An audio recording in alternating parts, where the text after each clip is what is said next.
អ្វីទៅជាការប្រាក់ផ្គប់ឬអ្នកខ្លះស្គាល់ថា compound interest ហេតុអ្វីអ្នកគួរស្វែងយល់ពីវាការប្រាក់ផ្គប់ឬ compound interest គឺជាផលកម្រៃដែលអ្នកទទួលបានបូកទាំងប្រាក់ដើមនិងការប្រាក់ឬផលកម្រៃរួមបញ្ចូលគ្នាងាយយល់វាគឺជាផលកម្រៃឬការប្រាក់ដែលគេបូកទាំងប្រាក់ដើមនិងប្រាក់ចុង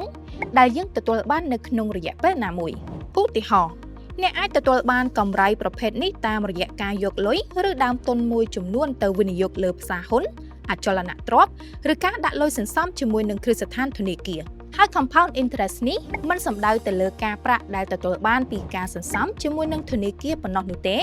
ប៉ុន្តែក៏អាចជាកម្រៃឬផលចំណេញដែលទទួលបានពីការវិនិយោគផ្សេងៗផងដែរកាន់តែសំខាន់នោះគឺវាក៏ជាគន្លឹះឬការសន្សំមួយដែលជួយបង្កើនទ្រព្យដល់អ្នកកាន់តែច្រើន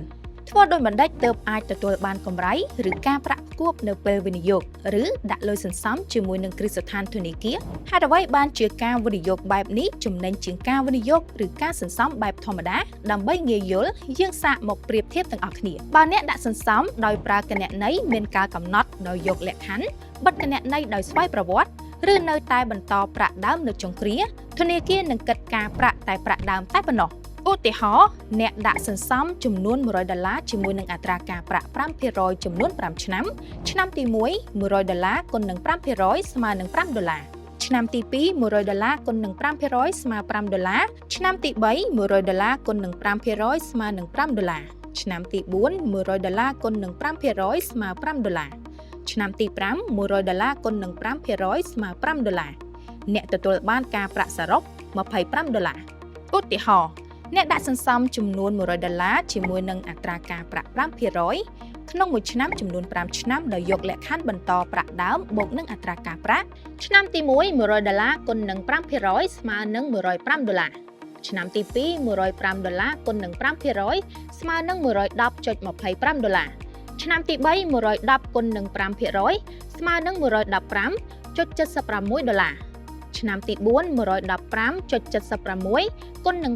5% ស្មើនឹង$121.54ឆ្នាំទី5 $121.54 គុណនឹង 5% ស្មើនឹង$127.61អ្នកទទួលបានការប្រាក់សរុប$27.61ដូច្នេះមានន័យថាការដាក់សន្សំដោយយកលក្ខខណ្ឌបន្តប្រាក់ដើមបូកនឹងការប្រាក់ចំណេញជាងការបិទគណនីដោយស្វ័យប្រវត្តិឬនៅតែបន្តប្រាក់ដើមនៅចុងគ្រាតិចនិចមួយដែលអ្នកនឹងទទួលបានកម្រៃច្រើនពីការប្រាក់ផ្គប់ដោយដាក់សន្សំជាមួយនឹងធនាគារគឺអ្នកដាក់សន្សំរយៈពេលកាន់តែវែងអ្នកនឹងកាន់តែចំណេញដោយសារការប្រាក់គេគិតផ្គប់ឬបូកទាំងប្រាក់ដើមនិងការប្រាក់និងវិធីសាស្ត្រមួយទៀតគឺដោយសារគណនីមានការកំណត់នេះអ្នកមិនអាចដាក់លុយថែមទៀតបាននោះទេដូច្នេះអ្នកអាចបើកគណនីប្រភេទនេះជារៀងរាល់ខែបានហើយដាក់លុយសន្សំទៅតាមលទ្ធភាពនិងទៅតាមលក្ខខណ្ឌដែលធនាគារបានកំណត់ហើយជ្រើសរើសយករយៈពេលសន្សំដែលវែងទើបចំណេញ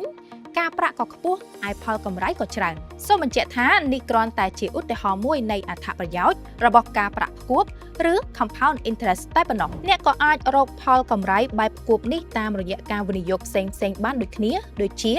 ការទិញអចលនទ្រព្យការទិញផ្សារហ៊ុន